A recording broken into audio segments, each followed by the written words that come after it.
प्रिय विद्यार्थियों, जैसा कि हम सभी जानते हैं कि जब एक अध्यापक होता है, कक्षा में पढ़ाता है, कक्षा में पढ़ाने के बाद वो छात्रों का परीक्षण करता है, मूल्यांकन करता है। अब मूल्यांकन किस तरह किया जाए, कैसे किया जाए? कहीं कहीं ये होता है कि मूल्यांकन वार्षिक मूल्यांकन होता है, हाफ ईयरली मूल्यांकन होता है, क्वार्टरली मूल्यांकन होता है, वीकली इवैल्यूएशन भी किया जाता है, विभिन्न तरह के टेस्ट लिए जाते हैं। इकाई की समाप्ति के बाद भी जो है उस इकाई का मूल्यांकन किया जाता है।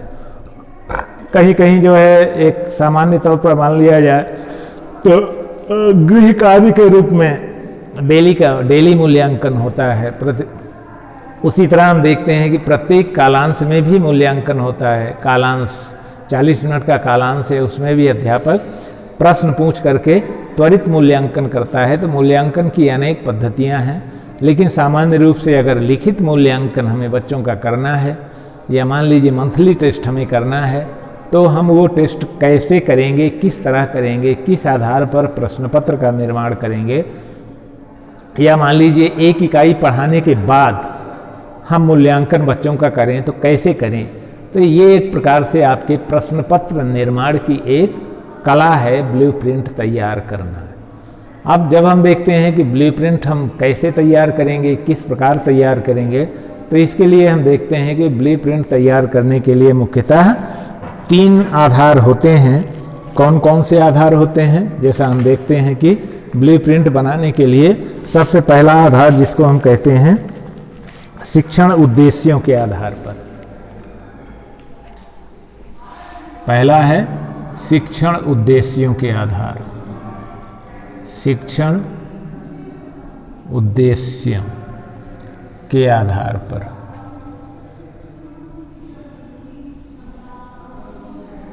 दूसरा अगर हम देखें तो दूसरा हो जाता है प्रश्नों के आधार पर, प्रश्नों के आधार पर। प्रश्नों के आधार पर का तात्पर्य है। और तीसरा अगर हम देखें तो विषय वस्तु के आधार पर, विषय वस्तु के आधार पर।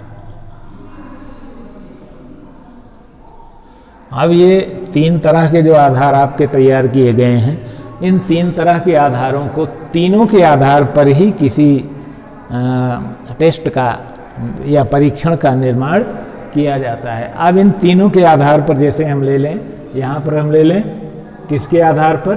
शिक्षण उद्देश्यों के आधार पर। अब शिक्षण उद्देश्यों के आधार पर देखें तो शिक्षण उद्देश्य कौन कौन से होते हैं? जैसे हम ले लें ज्ञानात्मक उद्देश्य, ज्ञानात्मक उद्देश्य, और दूसरा उद्देश्य, दूसरा हो गया अवबोधात्मक, अवबोधात्मक।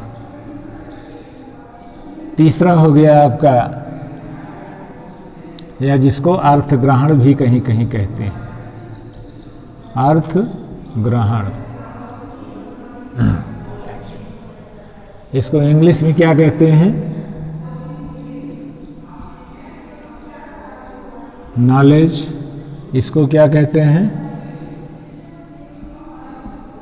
अंडरस्टैंडिंग।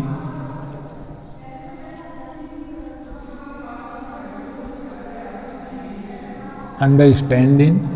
तीसरा हो जाएगा ज्ञानोपयोग, ज्ञानोपयोग, यानी ये हो जाएगा आपका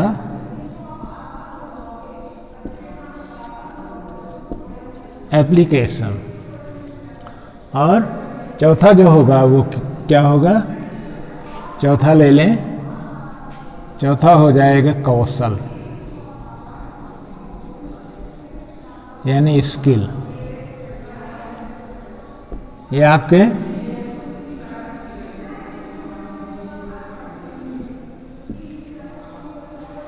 प्रायः जो है उसके साथ साथ और उद्देश्य भी हम ले सकते हैं, जैसे अभिरुचि का है, इंटरेस्ट, या अभिवृत्ति का है, जिसको एटीट्यूड कहते हैं। तो इस तरह करके जो है हम प्रायः 4 उद्देश्यों को मुख्य रूप से लेकर के हम, और भी उद्देश्य लेकर बनाए जा सकते हैं, लेकिन उद्देश्य के रूप में हम 4 उद्देश्यों को लेकर हम आपको आज बता रहे हैं। अब उसके बाद जो है जैसे हम देखें तो यहाँ पर ये उद्देश्य हो गया, इसको हम अगर बनाते हैं तो इसमें जो है इसको हम ये लिख लें, उद्देश्य हो गया। उद्देश्य के बाद जो है फिर आ गया आपका अंक हो गया, और अंक के बाद जो है प्रतिशत हो गया। अब जैसे मान लीजिए हम क्या करें कि कितने अंकों का हम बनाते हैं, मान लीजिए 15 अंकों का हम ब्लूप्रिंट बनाते हैं। कितने अंकों का? 15 अंक और 25 प्रश्न।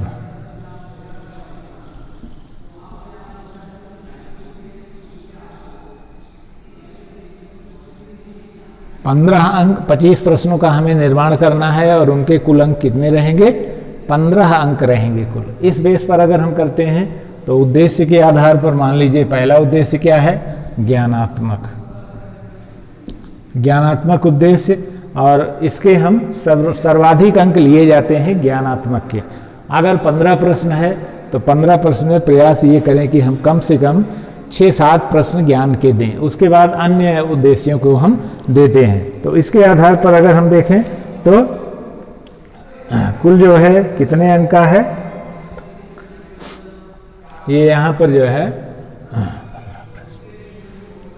ये जो है यहाँ पर 15 प्रश्न हो जाएगा, ये 25 अंक हो जाएगा आपका। कितना हो जाएगा? 25 अंक हो जाएगा, 15 प्रश्न हो जाएंगे। अब यहाँ पर अगर हम देखते हैं तो 25 अंकों में हम कैसे डिस्ट्रीब्यूट करेंगे, तो कितने अंक का हम ले लें इसका? ज्ञानात्मक उद्देश्य ये हो जाएगा, मान लीजिए हम इसको ले लें 14 अंकों का।